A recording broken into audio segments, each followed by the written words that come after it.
The complaint letter was direct. Ms. Hayes's deafness creates an unsafe learning environment. She cannot hear emergencies, cannot respond to verbal questions, and communicates in a way that excludes hearing students. We request her immediate removal. Principal Morrison read it 3 times, his stomach sinking. Rebecca Hayes was one of his best teachers, patient, creative, brilliant at making science accessible. But parent complaints were piling up. The school board was asking questions. On Friday, they'd decide her fate. But on Thursday, a documentary aired on local news. The Woman Who Said Yes: How One Deaf Teacher Built a Family of 15. And suddenly, everyone in Lincoln Middle School was about to learn what sacrifice actually looks like. If watching Rebecca face systemic discrimination hits you as hard as it hits me, take a moment to like and subscribe. It genuinely helps more people discover these stories of hidden strength. Now, back to Rebecca, who's about to lose her career at Lincoln Middle School. The morning had started like any other Wednesday at Lincoln Middle School in Portland, Oregon. Rebecca Hayes, 38 years old with long black hair worn straight, arrived at 7:30 a.m. The parking lot was full. Middle school teachers arrived later than elementary. Teenagers didn't need as much sleep supervision.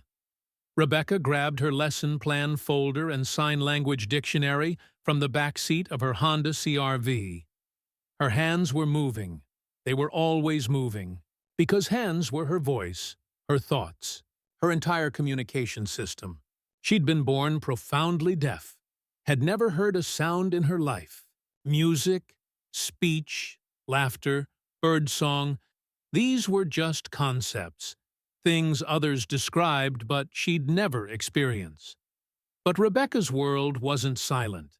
It was filled with ASL, American Sign Language.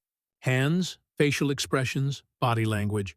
A rich, complex, beautiful language. Hearing people just had to bother to see it. She entered through the main entrance, waved to security guard Mr. Patterson. He smiled, gave her a thumbs up. Patterson's daughter was deaf. He knew ASL, greeted Rebecca with respect. But the rest of the building was different. As she walked down the hallway, students stared, some with curiosity, some with mockery. One kid waved his hands mockingly. His friends laughed. Rebecca ignored it. After 20 years of teaching, she'd learned that not reacting was the best defense. Her classroom was number 214, at the end of the science corridor. When Rebecca opened the door, the familiar scene greeted her. Periodic table of elements on the wall, lab tables in rows, microscopes in display cases. 7th grade science, following Oregon State curriculum. Biology, chemistry, physics, fundamentals. She began preparing for first period. Turned on the smartboard, she had to teach visually when ASL wasn't enough. Today's lesson was cell division. She'd prepared animations for each stage of mitosis, labels, diagrams, everything visual. The first students started arriving around 8:15. Most were 12 to 13 years old, full of that awkward middle school energy. No longer children, but not yet teenagers, searching for identity. Rebecca recognized the dynamics. Tyler Morrison, the principal's son, always expecting privilege. Kayla Stevens, smart but cruel, understood social hierarchy. Marcus Chen, quiet, observant, avoided trouble. And Sophia Rodriguez, who had an odd curiosity about Rebecca. "Good morning, class," Rebecca called out. Voiceless speech, sounds she couldn't hear but had learned through decades of speech therapy. The words came out strange, tonally off, but most hearing people understood. Students didn't respond back. Some whispered to each other. Some just stared. Rebecca was used to it. She raised her hands, signed "Good morning," a simple ASL gesture. "Yo, she's doing the robot dance," Tyler whispered loud enough. The class giggled. Rebecca saw it. Lip reading had been her skill since she was 8, but didn't react. She turned on the smartboard. Today's agenda displayed cell division, mitosis. Today, we're learning about mitosis, Rebecca vocalized while simultaneously signing. Can anyone tell me what a cell is? No hands went up. Rebecca waited. Finally, Sophia hesitantly raised her hand. Yes, Sophia? A cell is the smallest unit of life, Sophia said quietly.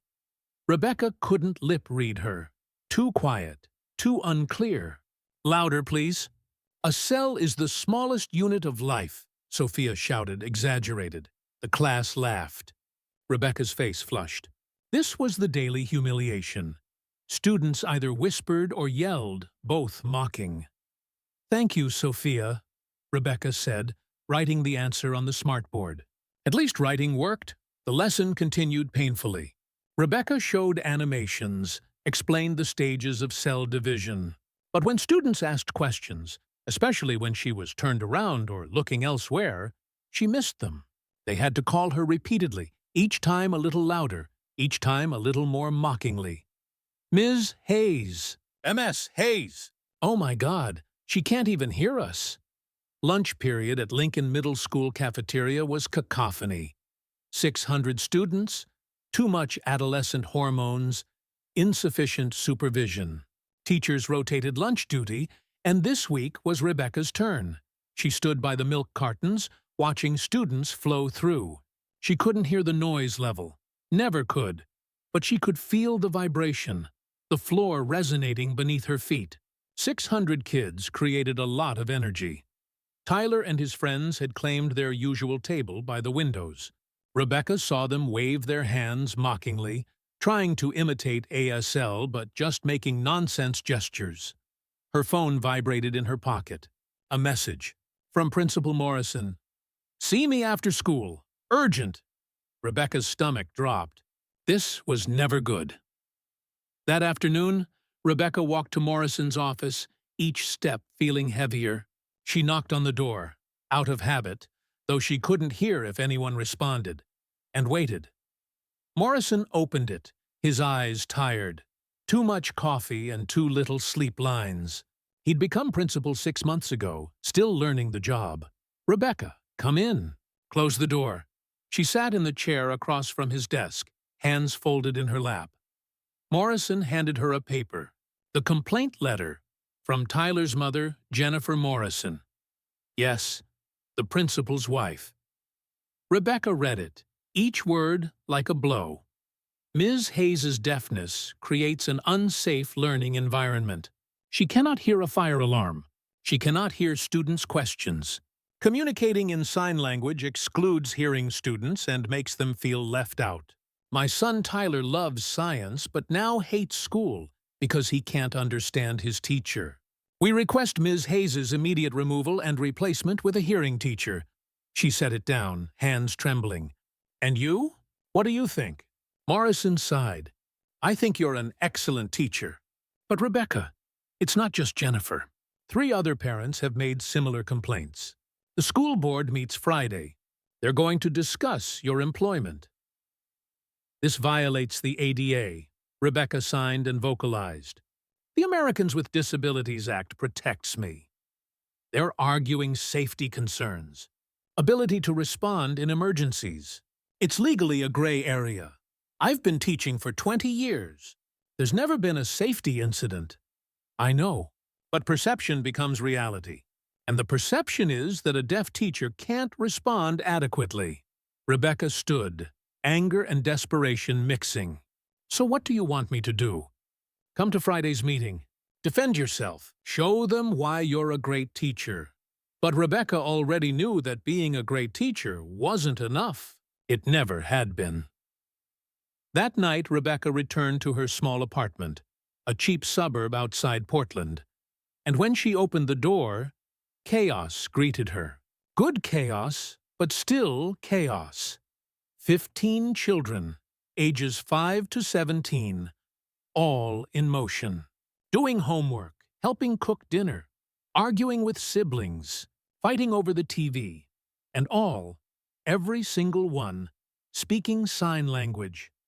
The youngest, 5-year-old Maya, ran to Rebecca the moment she saw her, arms outstretched. Mom! Mom's home! Rebecca picked her up, watched the small hands sign, "I missed you."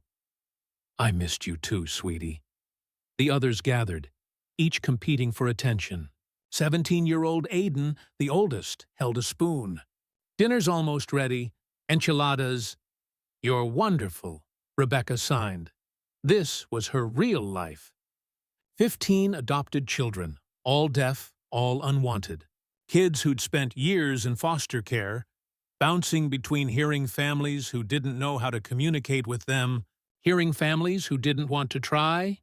Rebecca took them all, one by one. The first had come 12 years ago. Little Emma, 3 years old then, rejected by 4 families. Rebecca took her, taught her ASL, taught her to love.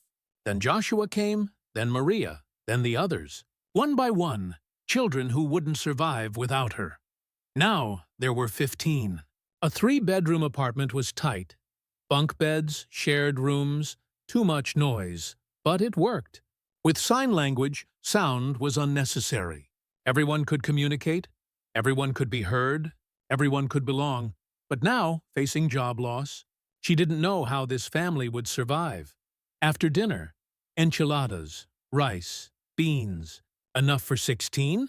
Rebecca gathered the 3 oldest children, Aiden, 17, Clara, 16, and Marcus, 15. "We need to talk about something," she signed. Their faces grew serious. They sensed bad news. "The school board meets Friday."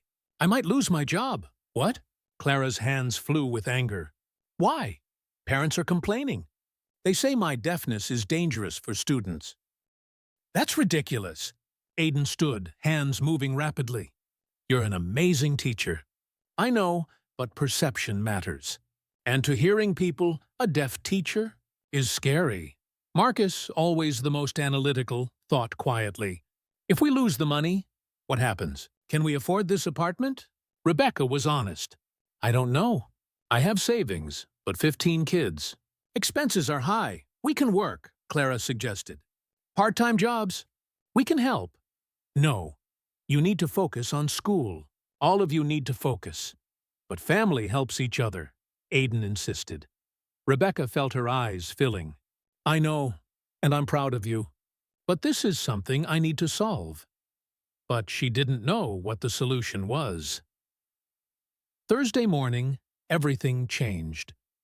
Rebecca arrived at school as usual, expecting more complaints, more humiliation. But the atmosphere in the parking lot was different. Teachers looked at her, strangely, respectfully. Some smiled. Some nodded. Walking down the hallway, students cleared the path. Silence, but not mocking. Astonished. Sophia Rodriguez ran up, eyes wide. "Miss Hayes! Did you see the documentary?" "What documentary?" "About you. It aired on local news last night. The woman who said yes. How one deaf teacher built a family of 15. Everyone watched it. "Everyone's talking!" Rebecca's stomach dropped. The documentary. 6 months ago, she'd agreed to an interview with a journalist. Thought it would be a small local piece. Nothing big, but now everyone knew. When she entered the classroom, all students were sitting, silent, waiting. Tyler was in the front row. Head down, Rebecca set down her bag, turned to them. "You saw the documentary, I understand." Heads nodded. "Then you know, I have 15 adopted children, all deaf, all unwanted." Kayla Stevens, usually the cruelest, raised her hand. "Ms. Hayes, why? Why 15? Rebecca thought for a moment. "Because nobody wanted them. When the social worker brought me my first child, Emma, 3 years old, she'd been rejected by 4 families. They didn't know sign language. They didn't want to try. They said it was too hard." Silence. But Emma wasn't hard. She was just different. She required a different language for communication, and she required someone willing to learn it. "What about the others?" Marcus Chen asked. One by one they came. Social services saw me as the person for deaf kids. Every rejected child, every unwanted one, came to me, and I couldn't say no to any of them. Tyler finally spoke, voice broken. "Ms. Hayes, I'm sorry. I mocked your hands. I imitated ASL. And the whole time, those hands were saying, I love you, to 15 children. Tears streamed down his face. I thought you were stupid. I looked down on you. But you're a hero. Rebecca shook her head. I'm not a hero. I'm just a mom. A mom to 15 children nobody wanted. Kayla stood up. Ms. Hayes, my mom wrote the complaint letter. She tried to get you fired. But she watched the documentary. She was crying this morning. She wants to apologize to you. One by one, students stood. Apologized, confessed, understood. And for the first time in 2 years, Rebecca felt seen at Lincoln Middle School. Truly seen. That afternoon, Principal Morrison called Rebecca again. But this time with a different tone. The school board meeting is canceled, he said, smiling. Jennifer called this morning. She's withdrawing her complaint. So are the other parents. Rebecca exhaled, not realizing she'd been holding her breath. More than that, the district wants to recognize you. A special assembly Friday to celebrate your achievements. And maybe to start an ASL program. For all staff, for all students. Tears came, years of pressure finally releasing. Friday, the assembly happened for a different reason. 600 students, 50 staff, parents, press, all gathered in the gymnasium, and on stage stood 15 children.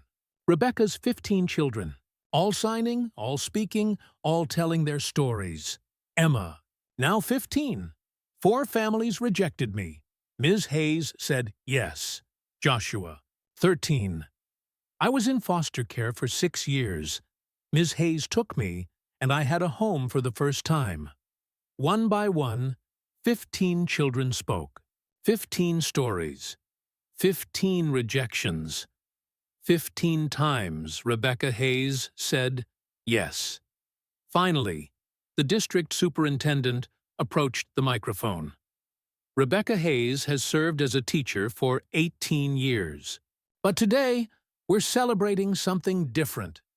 A woman who showed 15 children that someone cared, that someone listened, that someone was willing to learn sign language. Standing ovation lasted 5 minutes, and Rebecca Hayes, having gone from potential unemployment to local hero in 48 hours, held her hands high, those hands that had given life to 15 children, and showed everyone exactly what sacrifice looks like. Sometimes heroes don't wear capes, sometimes they speak sign language, and that's enough. But the story wasn't quite over. Because after the assembly, as students filtered out and Rebecca stood on stage surrounded by her 15 children, something unexpected happened. Jennifer Morrison, the principal's wife, the woman who'd led the complaint campaign, walked to the stage. Her eyes were red from crying, mascara smeared, her perfectly styled hair disheveled. Ms. Hayes, she started, then stopped, started again. Rebecca, I need to say something. Rebecca waited, her children protectively close. I watched the documentary last night, all of it, and I learned something about my own son that I'd never bothered to ask. She turned to Tyler, who was standing nearby. Tyler has been learning ASL for 6 months, on his own. YouTube videos, online courses, library books. He's been teaching himself because he wanted to communicate with a deaf student who transferred to our school last semester. A student who sits alone at lunch because nobody else bothered to learn. Tyler's face flushed red. And I, his own mother, had no idea. Because I was too busy complaining about you, too busy seeing disability as deficit, too busy being exactly the kind of person who makes the world harder for people like my son's friend. Jennifer's voice broke. You have 15 children. 15 children you chose, knowing it would be hard, knowing society would judge you, knowing that every single day would be a battle. And I can't even handle one child without complaining about his teacher. Rebecca's hands moved in ASL, her voice following. Jennifer, I don't need your apology. I need you to teach your son what you learned. That different isn't less. That accommodation isn't weakness. That sign language is just another way of speaking. I will.